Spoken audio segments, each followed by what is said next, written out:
The Brandon Peters Show may contain explicit language and detailed plot points. For more information on the show, stay tuned to the end of the episode.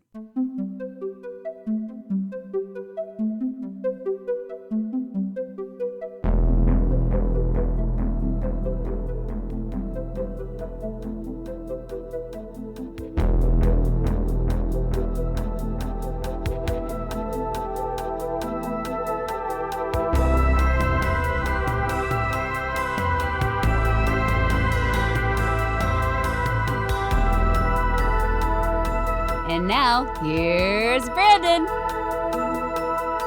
Welcome back to another edition of the Brandon Peters Show, and the first one on my brand new computer.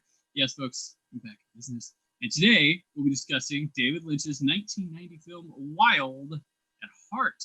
And to babble and ramble about the film today, I'm especially honored, humbled, and tickled to have the man behind the music act Metavari, and from the About the Show section of the site, Nate Utesch.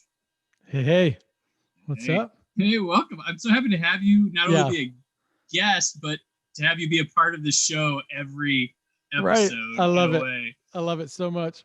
Yeah, so thank you for coming on. And, you know, people who listen maybe don't know, but you and I have known each other for a long time. Sure have. I think, like, is it 5th grade? Is that what we? At least. I think because I moved to a new school, and then you were like the first person to like hang out like outside of school. Oh, that's awesome. So, yeah, right. Playing Sega Genesis and watching stupid movies and doing our things. What is better than that as a child? No. Like I think you introduced me. You were the one who introduced me to Strange Brew. Oh, fantastic. Which of all things, and which I recently showed my kids, and they loved it. Oh, that's awesome, man! I was just considering that with my child the other day. I'm like, can you watch Strange Brew as a 3-year-old? It's pretty appropriate. 8 and 6. I mean, they dug it. They were they're called people hosers. So for a little bit, so that was good. I was trying to get them to go It's a Jelly, but that's awesome. Didn't happen. But yeah, so we went through we graduated high school together. Yep. And our paths have continued to cross every so often, every so many years or so. Because I think we met people like during college time. We met people that ended up like knowing each other. Like, and you lived, I think, with one of them or something. Like I knew someone when I was going to college, and you knew somebody, and they're like, "Do you know like this guy?" I was like, "Wait, I know that guy." And then we like wound up at the house. Like it was crazy. Right. Those kind of reunions are the best, you know, when it's like actually a friend that you haven't seen in ages. Yeah. You're like, this makes no sense that I'm seeing you in this house right now. Yeah, I wound up with this guy. Yeah. Like, oh yeah, okay. So great. It's like a happy I ran into my ex-girlfriend with my new girlfriend, and we're like doing that. It's like a good version of something like that. Yeah, exactly. Oh man, but yeah, ever since I know you, I mean, early on, you've been a long-time musician and very good at it. I believe your first band was a punk band named Templeton. Is that it? That was it. I got it. I got it right. Remember that? I had to search my brain. I was like, what was that called? Wow. Wow, it was like a trio, right? Yep. Yeah. Mm-hmm. Yep. Oh, gosh, what in the world? Yeah, named after Ed Templeton, the skateboarder at the time that I loved, which is just so stupid. But oh man, I love that you remembered that. Yeah, it's good. And then you had, and I remember there was also a new metal band you had that I don't remember the name of that. That's one. That's fine. But the stages you go through, but then like all of a sudden it's Metavari, and when did you begin to like explore and produce electronic, atmospheric, and synthetic music? Because you came through punk, metal, right, and then screw it, I'm doing that. Man, good question. I mean, I was in a band in college, and I bought a synthesizer. I bought like my first like big kid synthesizer in, was it college? It's either my senior year or like freshman year of college. Didn't know what the hell I was doing with it. You know, it had like, it was a Moog Prodigy. I got it for cheap because somebody had put fingernail polish everywhere there was like wood, so it just looked horrible. So I was trying to play that in like this rock band. But it was so fun. And I liked electronic music, at the time, but it wasn't, it kind of felt like this, like I felt so detached from ever being a reality for my life as a musician, because electronic Hmm. music just felt like another brain that wasn't my brain, and I would Right. never play it. As much as I loved it, it would not be something I would ever understand. And all of a sudden, in a couple years time, my roommate at the time, he and I were making music together, and he bought a drum machine, and we got actually got free laptops through some like internet scam that we found a loophole through. And then all of a sudden we had like MacBooks and Hmm. recording software, and just started dabbling. Like huge fans of Aphex Twin and like old Brian Eno ambient stuff, and just started playing around with sound design and synthesizers, and sequencing of electronics and making beats and stuff like that. And I think 2006 was like the year that we put a name to it, called it Metavari. Um, I've been doing Metavari one way or another since 2006, which is crazy. So something should have come of it by now, but it hasn't. So What Metavari? Would the name come from? oh man, it's so stupid. But so it's like I had this weird opportunity to like um visit Turkey for like a couple months around the time that we were like making this like ambient abstract electronic music, whatever, in our basement together. And I got back from Turkey, and we're doing the thing that you do where you name a band and throw stuff in a hat, and open up dictionary and make up Mhm. words and all that dumb stuff that goes there. Right. But it's so fun. It's like a adolescent or somebody in their like early 20s, like naming shit. And one of the first songs we wrote was called Prince or Princes. And I had met this guy in Turkey that was from the country Georgia, and was just kind of like obsessed with how like mystical and magical and weird he was, and different than me. And I like loved all the conversations I had had with him. So I wanted to like name it a Georgian word, and the Georgian word for princes, I don't know how to pronounce, but a completely like annihilated Western pronunciation of that word is Metavari. So it's just like so dumb and weird, but it's like practically a made up word, but inspired by this Georgian word for prince. But you also, I mean, you say you have no success, but I mean, success, as I've talked in a different episode, I mean, there's different barometers for it, but you've actually, I Right. mean, you've had albums, Yeah. and yeah. you've, are they like self-produced kind of, and you send them off and someone puts them out, or do you go and somebody puts you in a studio, or? It's changed a lot over the years. I've been really fortunate. We were on a label in the earliest days of Metavari. Mm-hmm. There were 5 of us. Um, we recorded a couple records in that iteration of the band, did some stuff in a studio, some stuff our own, hired a mixing engineer for one of the records. Um, so that was kind of cool to have that experience as like a band.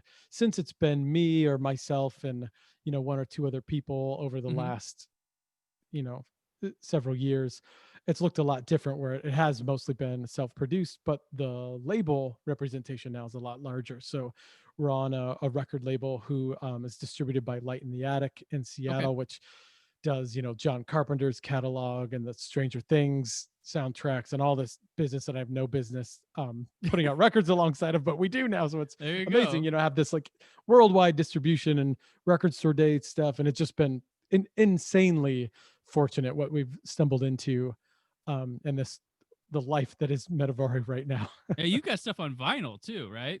Yeah. And that's Yep. awesome. That's how many copies of each do you keep for yours, just for safekeeping? Man, just not as much as I wish. I wish I would, because then I end up like slowly giving them away, or somebody will ask like, "Hey, I can't find it. Do you have any extra copies?" I'm like, yeah, I guess I'll sell you this one, and then I'm down to 2 or whatever, but it's all right. It's Gotcha. it's awesome. Have you ever have you done any scores for any like independent films, or been approached about it at all? Because your music kind of can fit into that avenue. Yeah. It's kind of been a weird ride in that angle. Like one of the biggest projects I was a part of was a rescoring Mm-hmm. of a film, rescored Metropolis, as like an Okay. official record store day title in 2017. Okay. And then that was kind of a cool gateway that we did a tour where we played it at theaters and events where we screened the film alongside playing it live.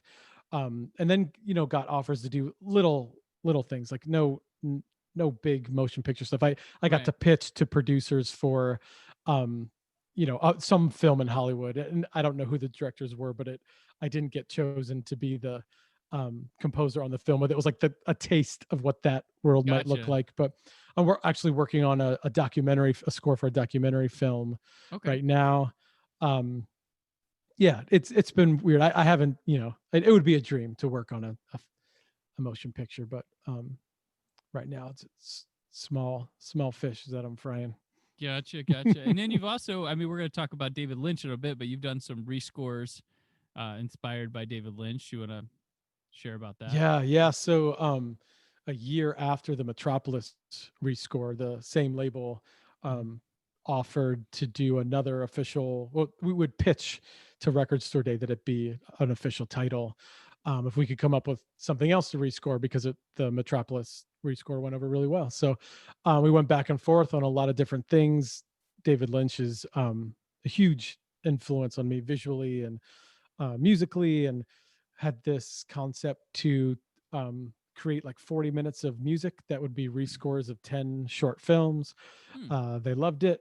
I produced it in a few months, and we pitched it, and it made its way in and became an official title in 2019. And it's called Absurda. It's maybe my favorite thing I've ever done, honestly. Oh, wow. that record. Awesome. Is that the one with the Diane song on there? Is that on that? It one? isn't. It Oh, isn't. no. Okay. No. That was just another That was thing? another one. Yeah, it was Okay. what was that for? There's have you ever come across that blog, Welcome to Twin Peaks? It's kind of may like or may not have. they're just like remarkably nerdy, repository of David Lynch and Twin Peaks information. And they were working on with a label to put out this like compilation of Twin Peaks inspired music. And I wrote a song called Oh Diane, like using lines from the movie and turning them into lyrics. And it was ridiculous, but that was super fun. It was pretty cool. And then you also do live shows too. I mean, you're not just like Yeah. a studio only. You have some pretty cool. I mean, you tour, you play live. I've seen your live show. It's pretty awesome. Got lighting, good lighting, and yeah, it's so fun. And so I mean, have not played in a while with the obviously the earth as it's spinning currently. But yeah, the last tour we did was after Absurda came out. We toured the US and a little bit of Canada, screening the Lynch short films and performing in front of it. And it was awesome. It was a blast working with a drummer now, kind of this like contemporary percussionist that wrote these like wild drum and percussion pieces over a lot of the material that I'd scored. And it was our first time playing together on this tour. It was awesome. Oh, that's cool. You did do like a safe event, not recently. That was it was a while back. Yeah, from the fall. Yep. Yeah, I remember. It was like a social distancing show, where it's outside and everybody's mapped out in a grid and wearing masks, and it was safe as it could be, but completely strange, playing to a bunch of seated people 6 feet apart on the lawn, Yeah. But good for, our music. It's very like cinema. It's not dancey music. It's cinematic. Right. It's strange. And, a lot of it's kind of non-linear in a lot of ways. So just to have people sit and absorb it felt right. Take it in. Yeah, I wanted to go to that, but I was like, I'm not going. I'm wary about everything. It was pretty wild. Oh yeah, and also one of the things about you is you're also one of the best like hand drawn artists I've ever met before, and like your stuff when we were kids, your stuff was better than most adults. So you're crazy. And it's pretty crazy. You got like the dual thing going. Where I mean, a lot of musicians, will have the artistic side stuff, but like. Yeah. You obviously do your own artwork, right? For Metavari I do. Stuff. Yep. You've done some other ones too that are pretty cool. That Yeah. I've had so the last about 7 years, I've actually worked in my daylight hours for a record label. I'm part of their art department, and an art director at the label and get to work on the packaging for all the bands that come through. So half of the roster, I work with the bands on either designing their package for them or helping them through the process. And through that and some like freelance opportunities have gotten to work on some really cool album cycles for bands from like Smashing Pumpkins to Weezer, and a lot of bands on the Secretly Canadian and Jaguar. It's a really cool thing to kind of have a foot in both of those worlds in the music industry. Not that like, Metavari is this career artist, but as a vocation in performing and as a composer, and then also a career in the visual art side of the music industry. I feel really fortunate to have a foot in those worlds and kind of see how everything's made in that way. It's been really inspiring in a lot of ways for what I do as Metavari, to work with artists that are light years ahead of me, but when they're not dicks, they're inspiring people. So it's a flip of a coin sometimes, but they're particular. It's cool. Yeah, right. I've dealt in different ways. I myself can be particular, but like, speaking of that, we'll go that you made the song for this show, which I'm eternally grateful for, dude. Which I came to you like the minute.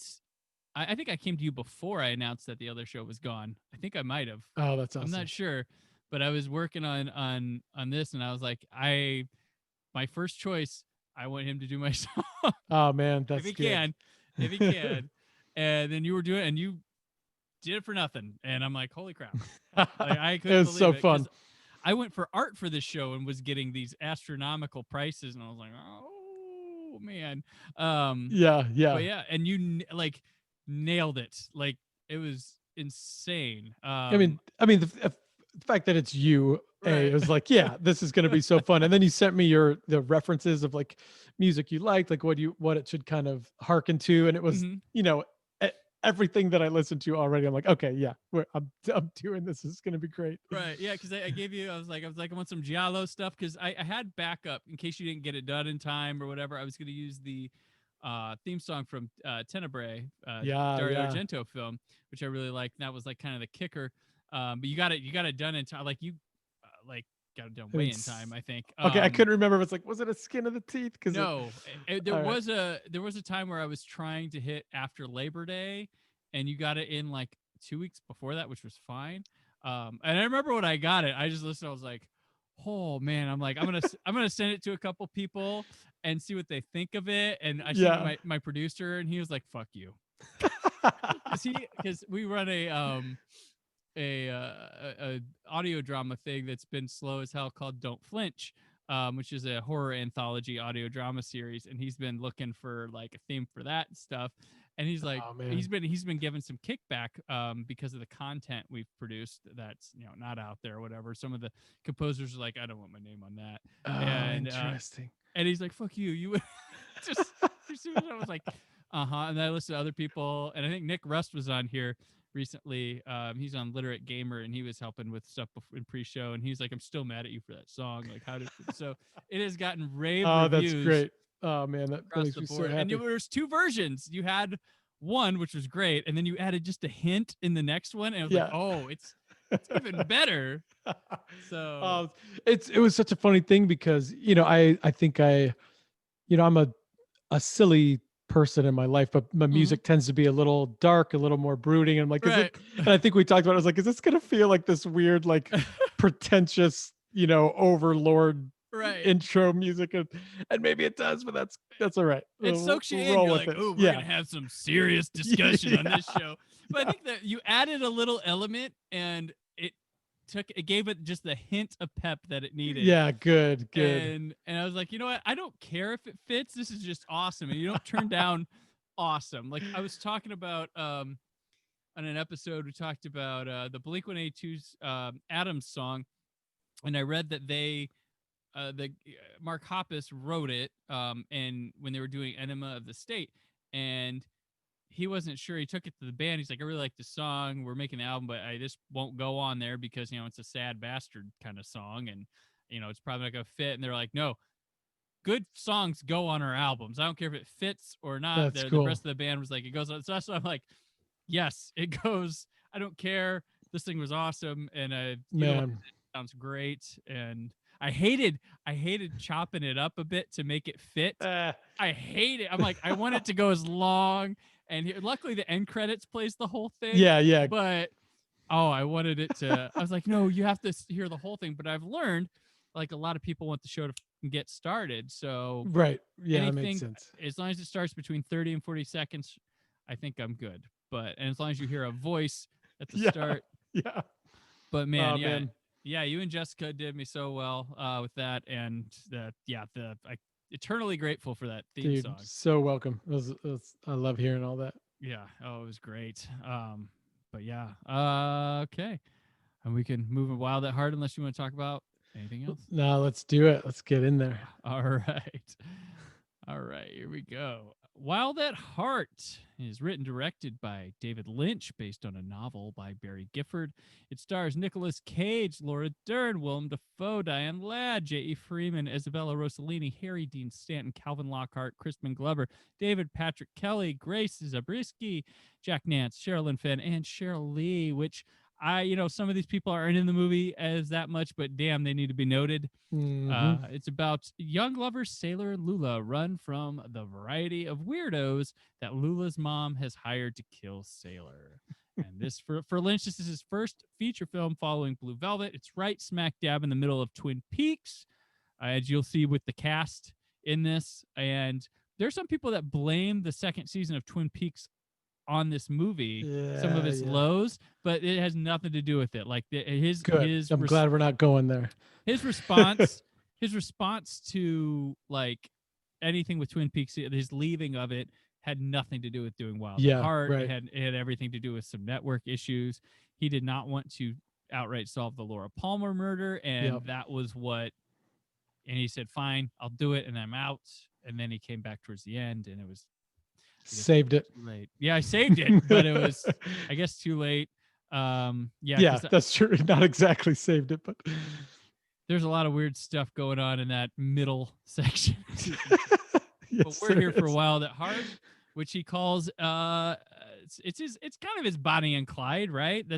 Right. It's about, he calls them Elvis and Bubblegum. That's what he refers to great. Lula and Sailor. And yeah, it's this. I mean, you've probably seen Cage memes from this. No kidding.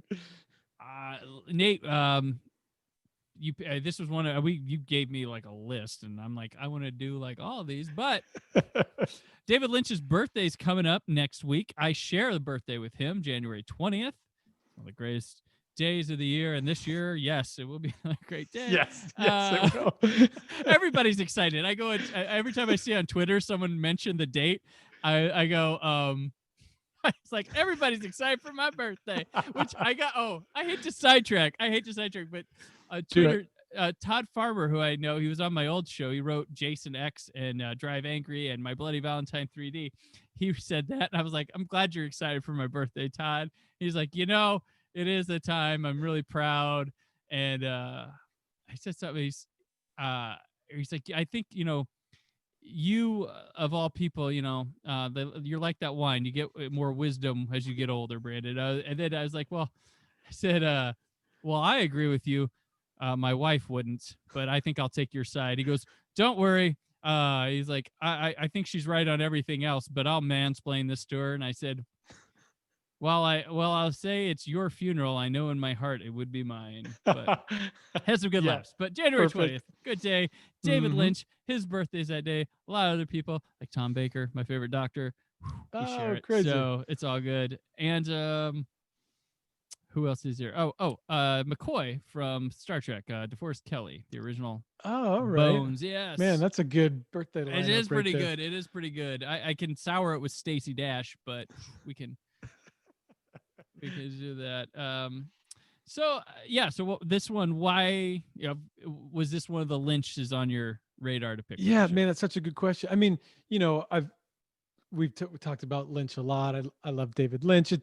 It's it's not one of the first films, and definitely not one of my favorite Lynch films, but I've practically been a lifelong Lynch fan. I have this phenomenon in my life that I feel so fortunate for, and that is that my dad, for some reason, while being a conservative religious Midwestern man, had for some reason had no filter on like music and movies for me. So I was like raised in this house where like rated R movies out of the gate. It's like, hey, I liked it, so you're gonna watch this even though you're 6 or whatever.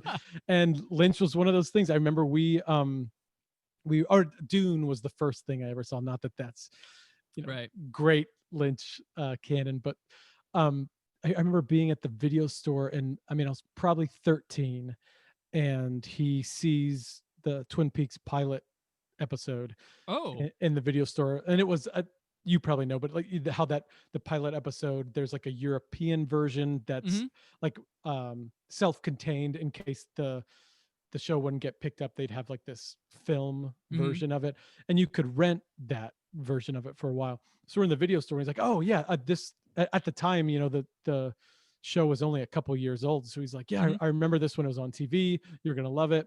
We rent it. I did love it, but not for the reasons I love it now. It just was something weird, it had this, the little person in it, and strange music, and a lot of sexual overtones, but no topless scenes. So it was like okay to watch with my parents or whatever. But then I went straight from that to Fire Walk with Me, and he's like, I'm watching that as this like 13-year-old with my father, and both loving it, of me loving it for very different reasons than him. But then those two rentals, the pilot episode and Fire Walk with Me, were the things that I rented every time I had sleepovers. Like, yes. I mean, maybe we've even, I'm sure we've you watched showed me together. Fire Walk with Me. I had no idea what was. I was like, all right. So, but then and then as like adolescence went on, I obviously like went head first into David Lynch, watched everything. I remember buying the Twin Peaks on VHS at Suncoast Motion Pictures, and saw Wild at Heart finally and everything else, and just ate it up. So then it's been this weird thing that I've returned to as I've grown old, and it's also, I guess I should note like while I do love film and I love Lynch, I'm not like an avid rewatcher of movies. Like watching this to prepare for this episode is probably the third time I've seen Wild at Heart. Right. This is one of my lesser. I saw it like a year ago. I had to review the Blu-ray, so I've seen it recently. But this is one of my like lesser watched ones of his. Totally. So I think when I was like drafting the list to you, it was like, okay, we could do Mulholland Drive, we could do Fire Walk with Me, but maybe let's talk about a weird one. Right. Do I regret it? I don't know. We'll find out as we talk, but here it is, Wild at Heart. And it's it's pretty linear, it's fairly straightforward for being a Lynch. Right. There's obviously wacky stuff happening, but it's a weird dichotomy with Blue Velvet's probably his most, like, that's not Dune, which I'd say Blue Velvet's more accessible than Dune, honestly. Right. If Dune. But I would say like it's his most accessible. Like after Blue Velvet, it's accessible, but he tricks you, because if you're like, oh, I like Blue Velvet, I'll go to, what is this? Like it's narratively pretty turned easy. up a little. But he's I mean, right around here you get Natural Born Killers, just similar to this, but much more less what the fuck than Wild at Heart here. But right. It's weird because I don't know, it's straight, it's odd, and sometimes the odd comforts you from some of the straight. It's really weird how he plays with this. Right. It's very interesting. Yeah, there's something too about it. I'm curious what you thought about this, but like, I mean, obviously we know that it came out like smack when Twin Peaks was happening, and there's people that swear, like you said, like that the reason why Lynch isn't involved in season 2 is because of Wild at Heart. So they're very closely related. Actors are closely related. But now rewatching it all these years later, being much more familiar with Twin Peaks, it feels a lot like Twin Peaks. Like a lot to me, like film quality, music, just the mom editing, the mom, right there, the just the pacing of things. It was the cross dissolves. Like there was so much of it where I just found myself like realizing how similar the world felt to Twin Peaks in a lot of ways. Yeah, it's where his head's at the time. Like, and he's not afraid. Right. Like, I don't. Like I told you, and someone once, told, was discussing me, and they mentioned, like, Lynch, he's not like he's not a filmmaker, he's not a painter, he's just like this artist, like he's this brain, and he's not going to care that his last film looked like this, and then this one carries some of the same. He's figuring things out. He's expressing himself, and he doesn't care if it's proper film work, if it's proper this, that. It's his way of expression, and I don't know how the guy's done it his whole career, like unfiltered, like just, they just like let him like go. Like most of those people get harnessed, punished, director jail, but Lynch has been allowed to just go.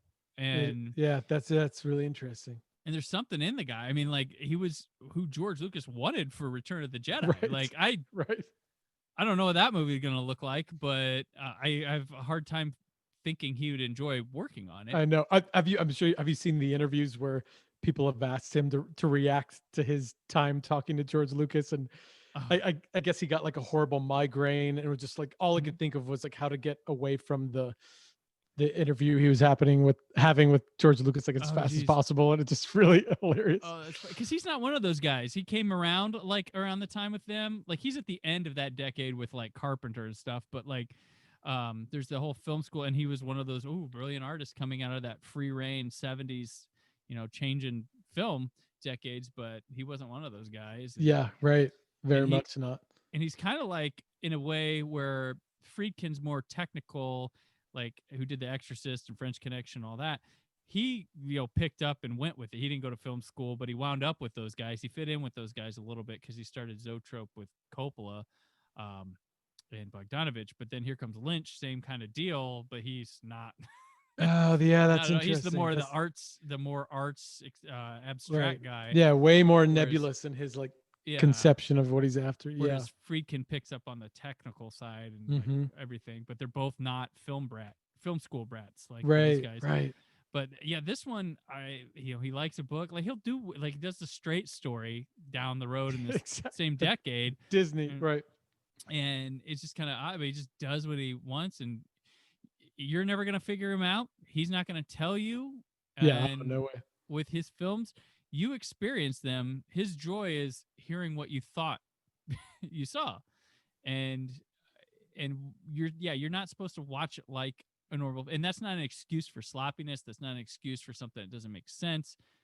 It's just a different way of appreciating a film and a work, and it's not for everybody, of course, but this film's no different, even though it's narratively sound. No, I'm glad you brought that, like that ethos that he has. Like any fan of Lynch knows that about it. Like that's such a big part of him, and I feel like that has kind of been maybe the single most like inspiring thing about him for me. Like that has dictated the kind of music that I like and art, and even the music that I make is this idea that it can be bizarre, it can be, I don't know, obtuse, whatever, and the interpretation of it after you let it go is part of the ride, is part of the experience, right? You having to stop and explain it. Like I remember a quote of him saying it's something like he hates having to finish anything because then he has to explain it when he's done, and it's like it's just great. I absolutely love that about him. I love that about art. Yeah, this idea that it is intentionally for you to figure out, right? And your journey of like processing that in its bizarreness is part of the film. You just nothing is set out there. Return to it. Something right. And he, like, I don't know. And I think with Lynch, you get a faction of people that say they're Lynch fans, but they're really kind of more Twin Peaks fans. Like, I feel like there's a break off. There's people like Twin Peaks, and then when The Return came, they were like, "What is this?" I'm like, this is like, I don't know how he convinced somebody to make this. Right. This is amazing. He's like referencing his entire life in these episodes, and the Twin Peaks fans are going, what what am I watching? He's just making this grand stroke. Yeah. Oh, Cooper's not I'm like, he's not gonna bring him back to like Yeah. the last minute. Yeah, I think the moment that I realized that's what was happening, it was like, I hate you and you're genius. Because Like that, you're not going to give us Cooper to the very, very end. And there's an old thing, and you have to like, don't give the audience what they want. You know, there's this is what, not what you want, but it's what you need or something like. But I think art shouldn't be constantly catered. Nothing. And I'm not going to take credit for this, but none of your favorite stuff ever came from fan catering or like safety or something. It came from you leaving your comfort zone and trying something weird. Great. Granted, we're going to have a whole generation of people learning stuff from fan catering, but I don't know. Yeah. But there's a time and place, you know. There is. Mandalorian exists for a very specific reason. Yeah, I do find it funny when people talk about, oh, that episode was fan wagon. I'm like, this show is based off another what makes you think it's not character. Like the entire show exists because of a fan pandering character. Totally. Like it's Yep. Yeah. But back to Wild at Heart. Yeah. This has it's a weird, there's a lot of allusions to Wizard of Oz, but there's no straight connection. Like there's the yellow brick road of them traveling, I guess, with the yellow lines and and then there's the ball. And I was trying this time really hard to put it together, and I can't. There's no, I mean, you could, like, I thought Cage towards the end when he put on the snakeskin jacket, I was like, oh, he's the wizard, but maybe he's not. And it's there, and I'm just not seeing it all the way. But I'm like, who are the three? Like, who are the Cowardly Lion, the Scarecrow, and the Tin? Like, I'm not.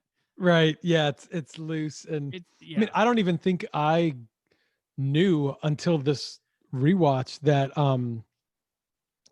Diane Ladd was also playing the Wicked Witch. Oh yeah. In those crystal ball scenes. For some reason, I think I had remembered that as just being these quick interjections of like nonsense. I'm like, wait, okay. I don't know. It's idiotic of me, but yeah, exactly. So there's that. She's clearly got the Wicked Witch thing, but then when there's the click in the heels, no place like home, in her red high heels, I'm like, but she wants to go home? Yeah. I don't think that's where you want to go, but I don't know. This way there. So let's just go with stuff we found. Yeah. This is a Bonnie and Clyde tale of running away. The mom is essentially not happy. Like Nicolas Cage, his character and Laura Dern's are together. I'm gonna say a bit younger than him. He's a former like car wheelman for a mob boss guy. And one night, Laura Dern's mom hits on him at a gala. He refuses. She sends a guy to like kill him. He kills the guy. He goes to jail. He comes out. They go out on the run because her mom doesn't want him to do anything. She hires a detective. He's not good enough, so she hires the old mob boss that was Nick Cage's boss, who she has a relationship with. And then there's a whole bunch of shit that goes on. A bunch of people get hired. Flashbacks happen. A lot of people die. But the mom, I feel her anger, like when you find out, was it Santos? Was that his name? Yeah. Yep. All right. I feel like the whole thing with the mom is that her relationship with Santos, she sees Lula and Sailor. Like that was me in that Santos. Yeah. And in her fear of trying to stop it, she's creating it. Like in her recklessness. But I see that little bit there.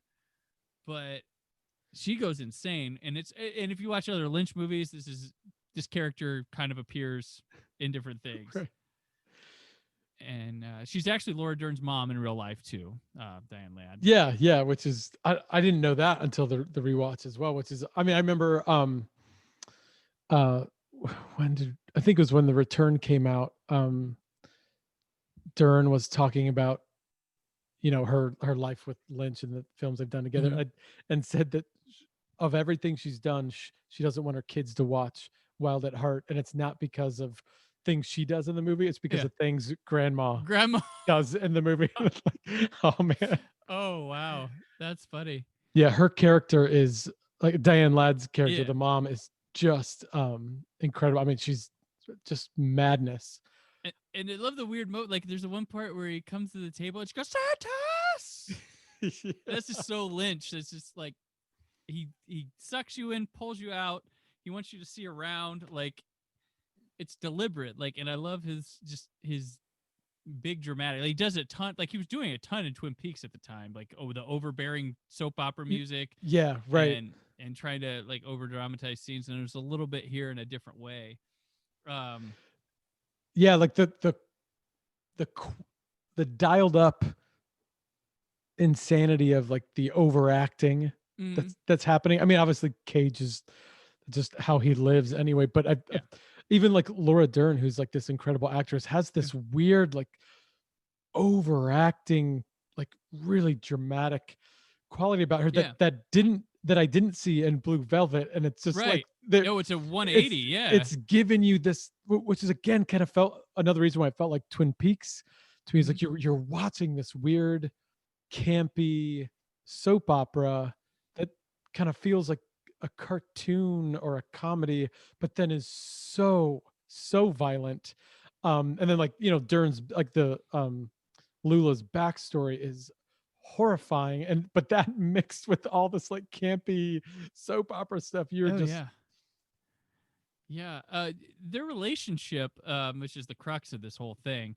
I noticed he does a lot of yin and yang balance stuff with them that I don't know, maybe it's intentional, maybe it's not, but there's a shot, I was noticing it for a bit, and I remembered a couple bits, and I'm shaming myself for not going back finding the third one. I can't remember, but there's one shot in the hotel where she's in like the bathroom putting on her bra. Yeah, and right in the beginning. He's laying on the bed with his feet up, and he's got the alarm clock on it, and he's pulling on the cord. So I noticed, I'm like, that's interesting. She's standing up. She's right side up, standing up. She's pulling down her bra strap to pull up and support her breast, while he's upside down, has this clock on his feet while he's pulling it down to support it on his feet. And I was like, that's like push and pull. And the shot has her right here and him here. So but kind of mirrored. Yeah, you can see it. And I was like, I wonder, I was like, that's got to be intentional. And then there's a moment in the bed after they've fornicated one of the billion times where they're laying across opposite each other, and he's got his legs straight to her and she's got around, and she's got her covers up and he's got the covers down. And I was like, is this more of this balance stuff? I like that you found that.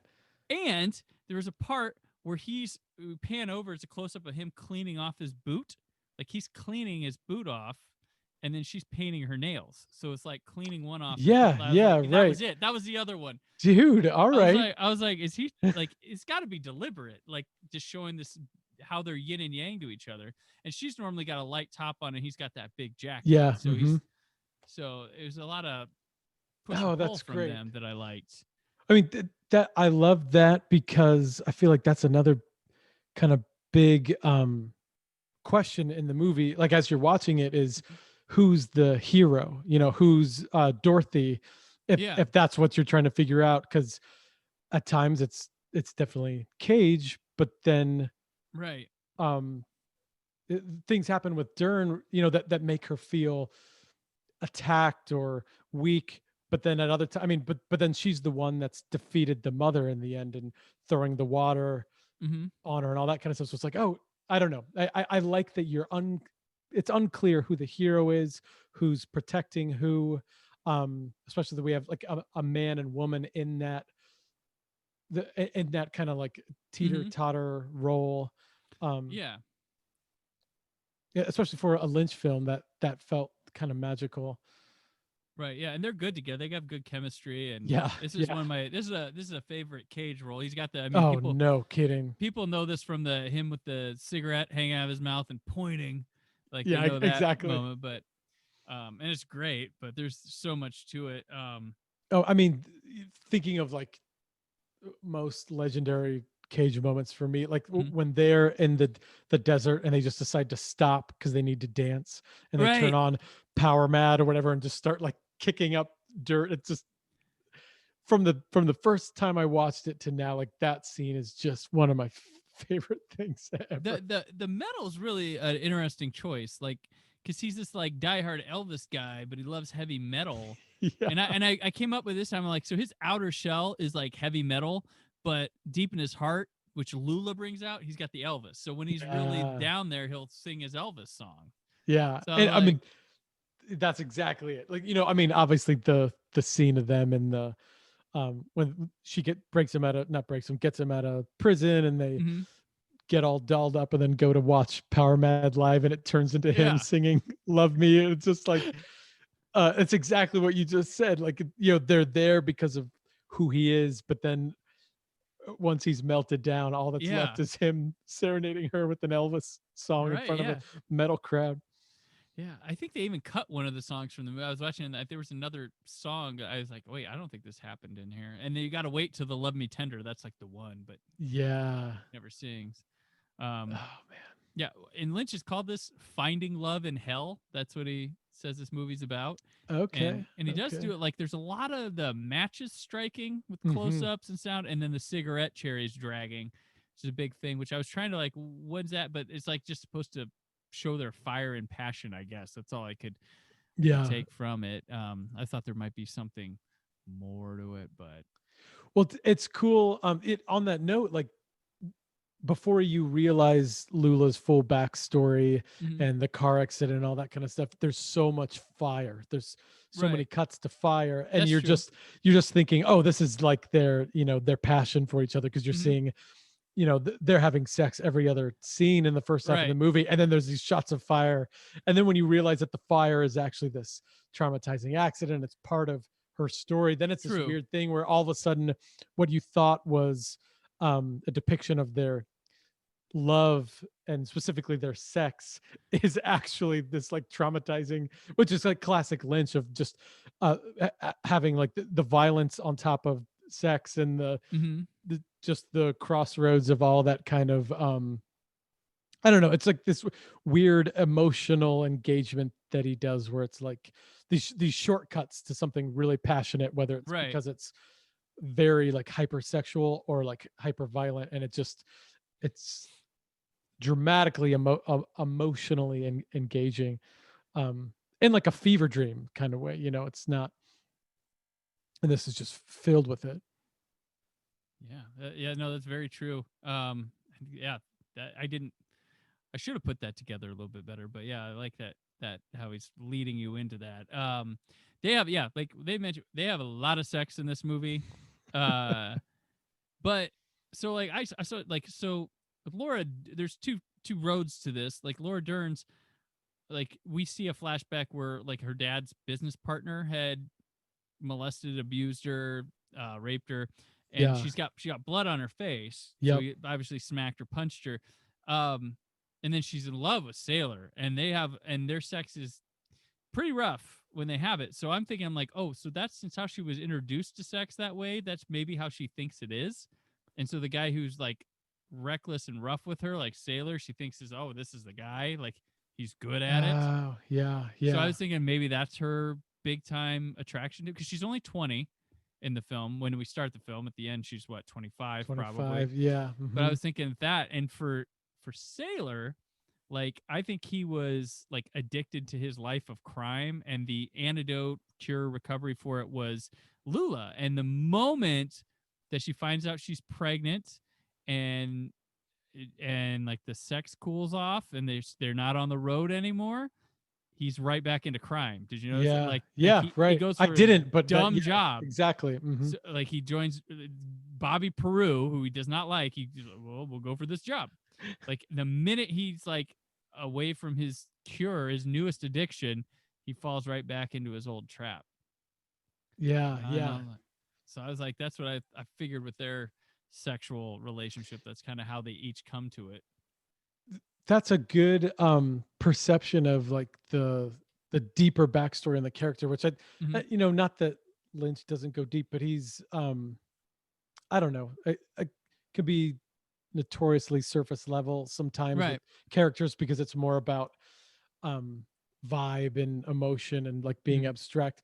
And to have, I mean, maybe that credit is to the writer of the novel, I don't know, but I feel like to have Cage, that in Cage here. might have given, Cage Good might point, have good put that to point. I really appreciate that kind of the depth of that. And because what I mean, I would argue that there's not a lot of depth to Cage, maybe. So I don't think I have watched people talking about this, and I read a couple essays, and many people are like, there's not a lot. This is a Lynch movie where there's not a lot of depth to these people, but Laura Dern and Cage give it so much more than it possibly could have had. Which Cage, I mean, say what you will about him, but the man gives you everything, anything, and he always, that's true. He's a great for Lynch because he always is aware of the kind of film he's in. Like that's what I don't think people appreciate. They're he's in these bad movies. I'm like, watch him in them. He knows when it's supposed to ham.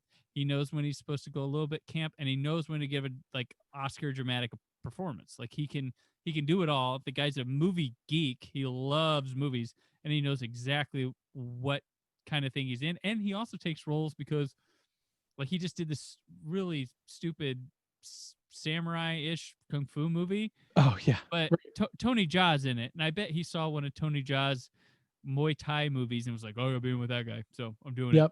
Like that's how he made it happen. Yeah, exactly. Like, oh, Nick Cage is Superman. I'm like, dude, Nick Cage loves Superman. So like, come on. Yeah, I mean, I'm curious what you think, but I feel like this is probably a tame Cage movie, and a tame, big Cage movie, I would say. Yeah. Tame big, yeah, because he does go big, and but he's in. Like, I love it. You can tell like there's key phrases and stuff that get him into like Peanut when he says like Peanut, like oh hey, Peanut, like he gets really into that, and no, he's fun in this, and Dern's poppy and fun, and like let's Bobby Peru. Yeah. Oh man, the character people probably most remember from this thing. How good is how wonderfully awful is William Dafoe in this movie? Man, he's nasty. They have maybe one of the most effective rape scenes that involves no sex. Good Lord. It's mental rape, and it's all like worse than watching a rape.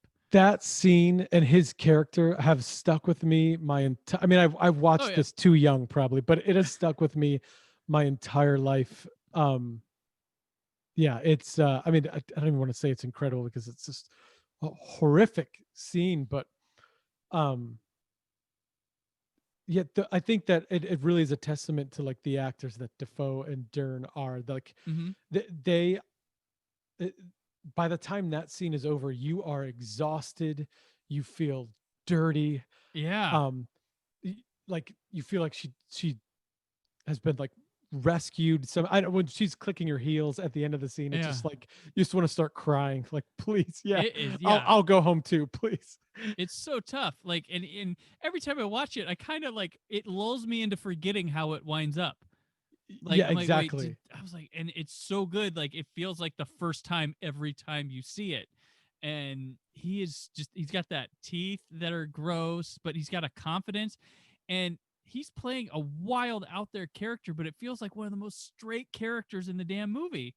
Like, I think it might be because he perfectly fits the environment, so he feels so natural in it. Yeah, right. That's good. And Dafoe, like, even to like and he doesn't show up for a long time. I was like, wait, Dafoe's in this more, but and even to his like death, like the characters, like, cause he gets shot down, he falls on a shotgun, it blows his head off, and it bounces off a wall, which Lynch had to censor with smoke for release. Yeah, but there's an uncut version you can find of it, which the smoke doesn't cover that much. That's but funny. The look on his face, like, well, I'm dead. Like, before it happens, he's just kind of like, and whoops. And whoops. Yeah, he's just a nutbag. He's one of the most, like, best wild card characters ever thrown in a movie. And he's just gross, and he's got this like confidence that's like, I love him and like the chubby women. They like, yeah, I'm the man here. Yeah, right, exactly. With the it's so the funny. porno that's being filmed next door or whatever in the motel. Oh gosh. Yeah. It is something like weird and redeeming about, so you watch that scene and then you hate him, and especially knowing what she's been through, obviously, like in her childhood, and even what you were saying about her relationship with Sailor, like that there's like violence, it's there's like a rough quality about their sex that's probably like a direct through line from her own like trauma in her life. And then here she has Bobby Peru, and in this scene he's like begging her, or kind of convincing her that when he's done whispering and touching her and everything, that she's going to be asking for the sex, and she ends up doing that, and it's just like it's you feel so horrible for her. Like I don't even have the words for it. She feels like weak maybe in that scene, which is a tough thing to think about in a Lynch movie, for all the accusations of his portrayal of women, because she's obviously this really strong character. She's, in my opinion, the hero of the movie, but has this moment of weakness in that scene that you're trying to unpack as the audience, of like, why was that allowed to get through? Why was she not able to overtake Peru in that moment? And then you just hate him so much, and then that man's demise is just him tripping and accidentally blowing his head off. Right. It's kind of magnificent. Right. But that's like, oh man. Yeah, Lynch with women, are like, he had been accosted a bunch by critics with this treatment of Isabella Rossellini on Blue Velvet. Right. But I'll say this, she's in this movie. Right. She worked with him again. Laura Dern has a lot of sexual stuff in this movie. She works with him again and again. Like it's if they didn't, they would have. And her mom was on this movie too. So right. No, yeah, it's such a, I don't know. It's just a really tricky. It's a tricky thing to navigate as a fan, as a viewer. I think we've seen enough Lynch. I've read enough Lynch to know that he just has this way of playing with like both, mystery and love and violence, and like this like swirling pot of emotions, where he's painting in these broad strokes to get you to a place, and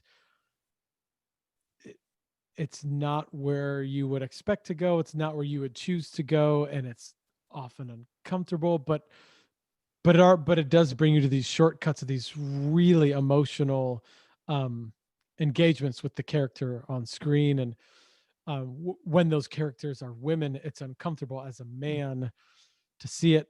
But there's also like no shortage of like strength and beauty in those same depictions, which is, you're confused as what you're supposed to be feeling. Which might be the point of it in his mind. And I talk about before, I've always talked about with this film is like, some people get bothered. I'm like, and they like turn against the film because it made them feel a certain way. I'm like, they were supposed to make you feel a certain way. They did its job. It's successful. Yeah. Mm-hmm. You're not, you don't come around, the point of it was why would I want to feel that? I'm like, you need to, like, film is an art. Art is supposed to make you feel, it's supposed to evoke emotions, inspiration, all sorts of things. And like, not all of it's like, ha. Yeah. It's not all Snickers, man. It's like, it's got to make you do other things. It's like life, art is life, and it's, it's got to make you feel different stuff. Like, you don't go, you go watch a football game and your team loses. Like, you don't go hating them for, you probably do, but yeah. I don't know. But no, it's I really appreciate, I guess, that the way he's chosen to, I don't know, just paint with those emotions in that way. And I don't think it comes from a place of ill intention or anything like that. I think that's just how the vision comes out, and I think he is fully earned the trust and given the clarity to his performers that they keep coming back. Everybody wants to work with Lynch again. They like him. They understand. They know that. So I really, while some of it is kind of vulgar, or it does. Yeah, right. No, and and thinking about that scene, thinking about Dern's role, like, that scene's extremely vulgar. It's hard to watch. But if the theme of this movie is kind of the don't turn away from love line, like the takeaway is not that scene, is not what happened in that scene. It's the power that Laura had. That's the funny when I heard Laura come out of my mouth. I thought I was misspeaking, Laura Palmer. But like there's a power that Lula has in the film, and it's not belittled by that scene existing. It kind of has its climax at the end of the movie when she finally overtakes her mother, and like her confidence with Sailor choosing to leave because of everything that's happened to them. And I don't know. The Lula character. Have you ever read the book? I'm curious if you have. I have not read the book. I have not read the book. And but the author says Lynch did his own thing with it, but he's not he likes it. He interesting. The Lula character is very fascinating to me. And rewatching it as an adult, it was hard in a lot of ways, because I think I had forgotten about the violence in those like vulgar moments. But then in like the peaks, opposite the valleys for her in the film, is like, man, she's actually just a fascinating portrayal of a woman who's extremely confident and has this awareness of her emotions. This love with this like murderer that keeps going to prison, and that she's also like fighting like this mystical power in her mother. It's just, I don't know. I don't have the words for it. I feel like I'm stumbling. But it's really fascinating. It's fascinating and it's confusing because it's Wild at Heart, and that's not what I had remembered in the movie. So rewatching it as a grown man now was like, whoa, you and I could watch this tomorrow and come up with a whole different view on it. Exactly. Like that's the beauty of Lynch. That's why I love it, and that's why I've been doing with, there's films I think that you should see like young, check it out again in like 5 years, as you go through life. Like that's happened to me with like 2001: A Space Odyssey, and Blade Runner and stuff. You get a different idea from them, or a different feeling, or your life's in a different place. And I think it's one of those films. Vertigo, that one I showed to my 8-year-old son last year, and because I was reviewing the 4K of it, and I was like, look, you're gonna hate me, you're gonna be bored, but I want you to watch it now, and then like 5 or 6 years you and I are gonna watch it again. I love it. And then down the road, because Vertigo for me was like, and then now I'm just like fascinated by the damn thing. And he watched it and he was like, yeah, okay. And then like the day later he was talking about it. He's like, remember in Vertigo? Oh, and cool. it's like, all right, he's picking up on some things. But it's a weird, and Vertigo sounds like a straight thing, but there's a lot of visual storytelling that's so fascinating with that, which is in part of, I'll swing it back to David Lynch. There's a lot of visual stuff that goes with just enjoying it on that level. I should, be fun to watch this movie on mute, see what comes of it. Yeah. I mean, that's a great point. I mean, the dialogue and music can be distracting. Like you can get something else out of it. Yeah. I mean, and the another thing I had forgotten about Wild at Heart is that the score, like the Badalamenti score, I mean, another connection to Twin Peaks. Like there are moments that really feel like Badalamenti was in the same zone, same instruments, which I love. But then of course there's the Elvis and the power mad metal. So and there's the one, and it feels perfect. The most perfect song for this film is is it Chris Isaac? Oh So yeah, yeah. that He's one got a that plays couple just songs. a little Yeah. bit, but that one when they're driving in the night, I'm like, this is the perfect song to go. Why wasn't this Oh, abused throughout the damn film? It's the no perfect kidding. desert driving music. No kidding. Man, there are But that would be scenes. expected, and David Yeah, Lynch yeah, does yeah. not do what you Exactly. expect. Exactly. But some of those driving scenes of that, I'm sorry that we're skipping all over the place, but that's no better way to talk about a Lynch film, I guess.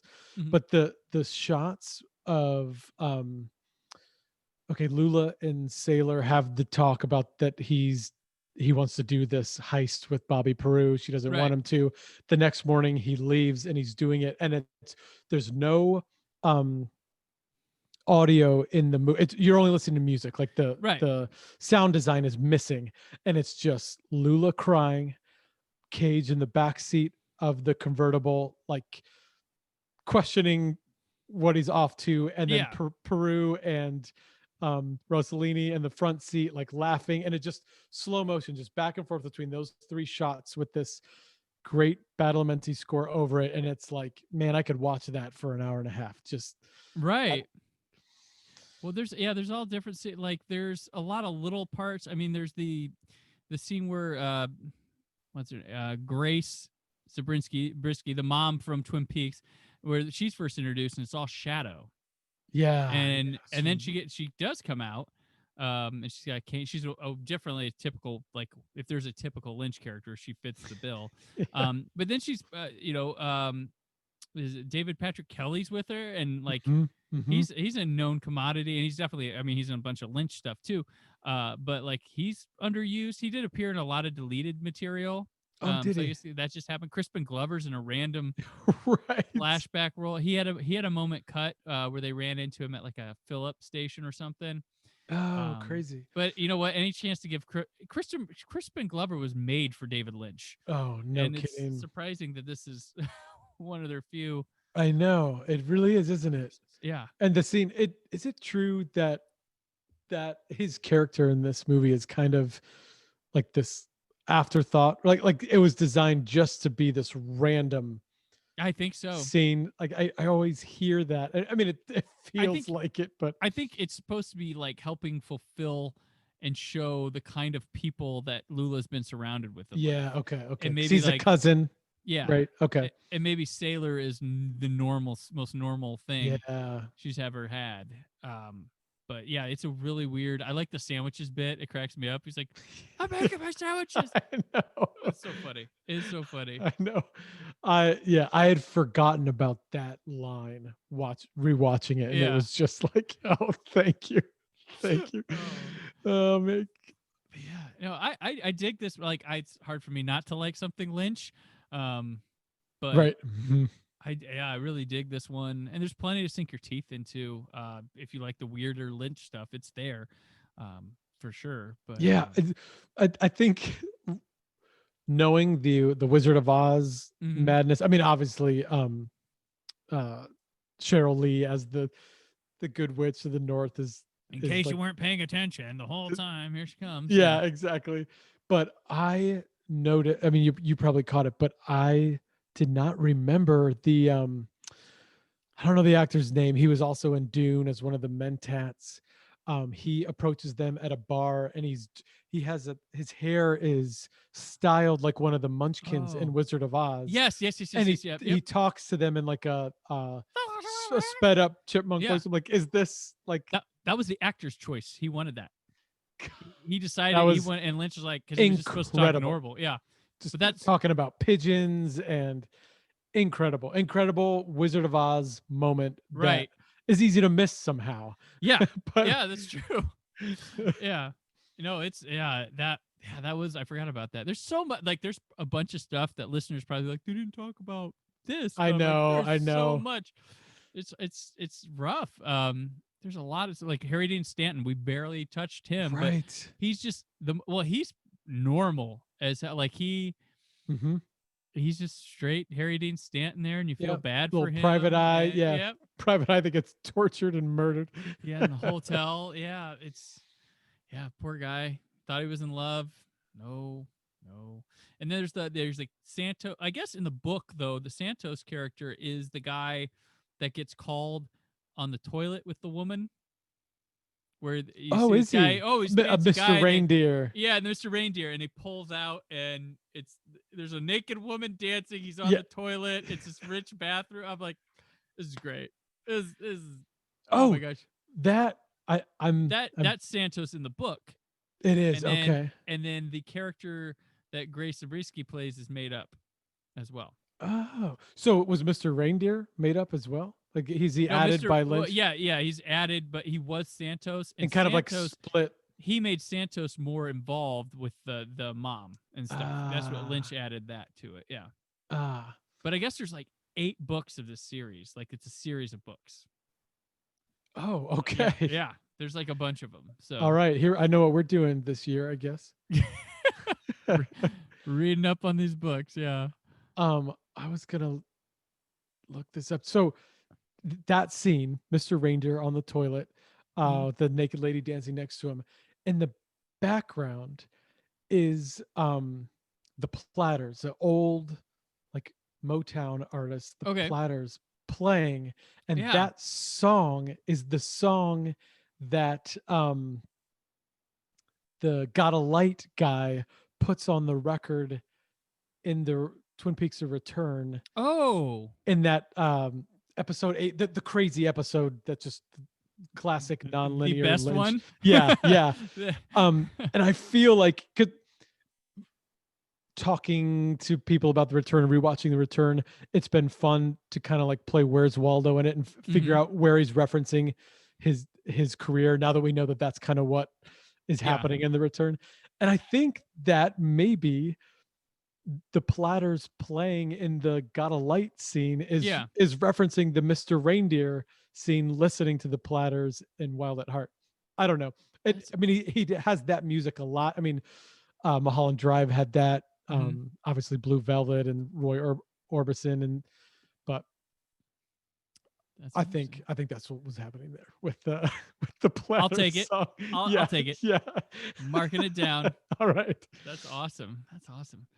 You got any more with this or? No, this is the. I at one point thought I was onto something with See, I love this. I thought I was following this. No, which again,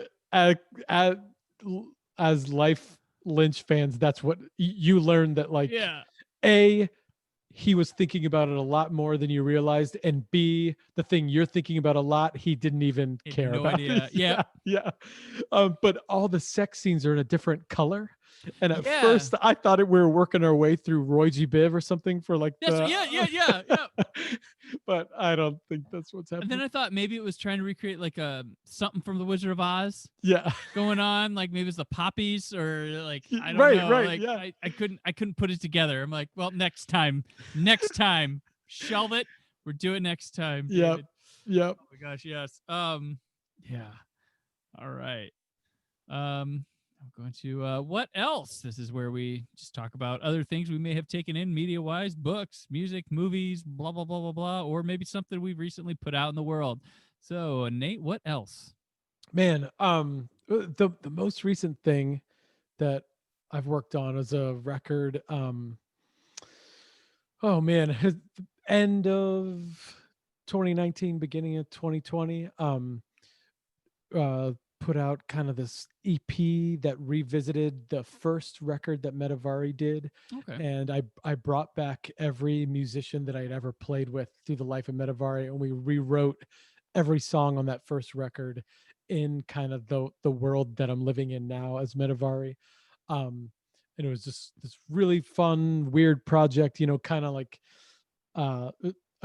one of the members just didn't have a way to record anything and did like an acoustic piece recorded on his cell phone, and I was able to then like transpose it and cool. interpret it, and it was really cool. It was it's the really somber side of it is that the guy that I started the band with died last year of a really short battle with cancer, and it was kind of like an homage to him. We knew that things had taken a turn and were unsure how much longer he'd be with us. So Ty and I got together and we got all these pieces from all these members, and we sat in a studio for a week and rewrote all these songs together. And it was this really beautiful, awesome way to just kind of like write the final thing that we would ever write together.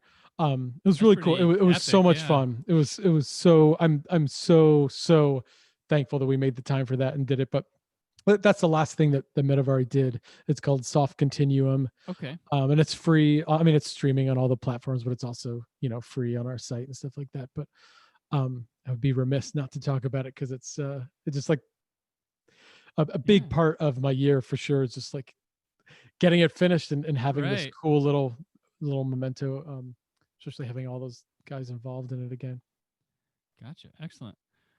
Let's see myself. I did a review for the 4K of Love and Monsters. It's a nice little film. It's very follows the that kind of post-apocalyptic young adult novel kind of thing. Okay. But not so grim, much brighter, fun lead to follow around. It's an adorable little movie. But what I want to point out, which is I have been guilty of not checking this out, and I didn't in time for my top 10 for the year last year, because I thought it was a mini series, but this is actually like a movie split into 5 parts. Amazon did not roll it out appropriately, so because it's great. It's called Small Axe from Steve McQueen, who did 12 Years a Slave. But it's bookmarking this. Kind of like a anthology. The first one's 2 hours, and the rest are about 60 minutes.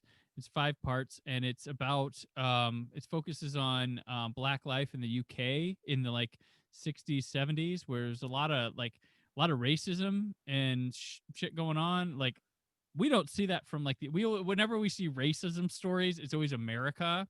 And I'm not saying like, oh, it's cool to pass the buck on to someone else, but to see the similarities and how it's going on. And it's got people like John Boyega's in it. I can't remember her name. The Black Panther's sister in the movie, she's in one of them. A lot of people, but McQueen, I'm not through with it. I have one more to go, but he's done a thing where like every one of them like feels like it could have been done by a different director. Like he takes different styles to it. And it's visually fascinating. He has his second one's called Lover's Rock. Now this is the least hard one to watch of them. Okay. And this is just like, it's very Richard Linklater, slacker, kind of dazed and confusey, like. Weird. It's just about this like party. Like, it starts with a girl coming home from a party late one night, and then just follows around this party getting set up.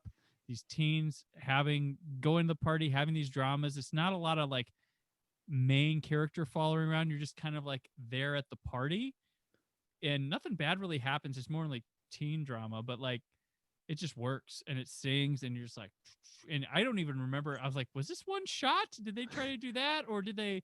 It just felt it's so fluid. There, yeah, and it's only an hour.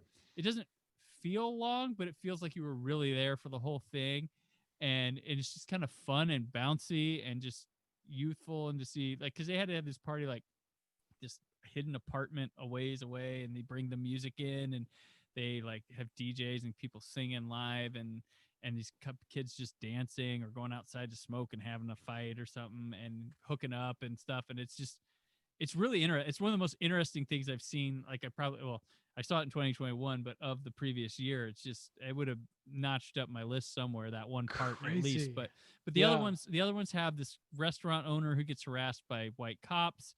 And there's a lot of good court dramas in these movies too. Really? There's one where John Boyega is sick of racism. One of his father or somebody gets like hospitalized by police, and he decides to join the police force, and it goes about his drug because he wants to make a difference. He's like, we don't have enough black cops. Wow. But it's like, yeah, it's really. And there's one about a kid who gets incarcerated for dumb stuff, and you see his life growing up, just not having the opportunities, and just how the system was against him. And it's just fascinating and really good filmmaking too. Some of them there's tough stuff, but to watch, but it's great. Like, McQueen's really, really good in there. Like, I think his directing's stronger than 12 Years a Slave on that. And wow. That one won Oscars and stuff, but I really like what he's doing here. It's fascinating. But it was supposed to be a film told in 5 parts, and the Amazon's like, miniseries season 1. It's like, no, that's not how it's supposed to be. So I was like, I'm gonna watch this, but I'm gonna get to it later. I gotta get my films in. And then I found out it was a a film. So sweet. But All yeah, right. small acts. But yeah, that'll do it for this episode. Nate, it is always the greatest of pleasures to reconnect with you, and I thank you for seriously the greatest podcast theme of podcast themes. So what's the you told me about your latest, but where can people keep up with Metavari? Yeah, so we are old fashioned, and I put a lot on our regular old website, metavari.com. Back catalog is up there, socials link from there. The entire catalog of Metavari is free on our Bandcamp, which links from the website. But everything you need to know is metavari.com. So awesome. And it'll be, you can find that on my website too. If you go to about the show, it's already there.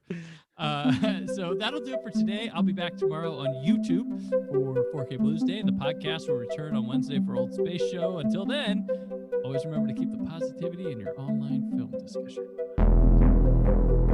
Thank you for listening. The Brandon Peters Show is a Creative Zombie Studios production. Produced by Brad Shoemaker and Brandon Peters. Written and edited by Brandon Peters. Announcer vocals by Jessica Alsman. Theme song by Metavari. Web design and show art by Brad Shoemaker with Brandon Peters. All music and clips featured in the episode are property of their respective studios, and no infringement is intended. Additional information on this and other episodes at brandonpetershow.com. For any inquiries, press opportunities, or sponsorship, contact mail at brandonpetershow.com. The show is available on Apple Music, Spotify, or anywhere podcasts are found.